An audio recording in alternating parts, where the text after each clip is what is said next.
May gusto nito mga madam mo. This one mga madam is bento. Ayan, tatlong putaya ang kaya niyang mailagay. Pwede ito sa mga madam pag may handaan. Ayan no. Ayan, tatlong peraso mga madam for only 130. Malaki yan mga madam ha. Pwede mo siyang ipatong-patong pag hindi mo gagamitin. Ayan.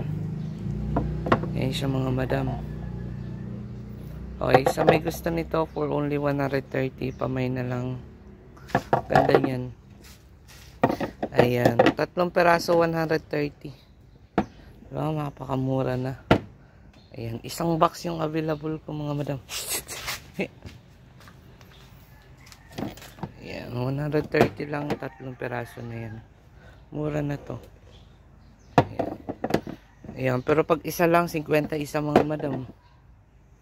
Ayan. So may gusto, pamain na lang. Thank you. Bye-bye. God bless.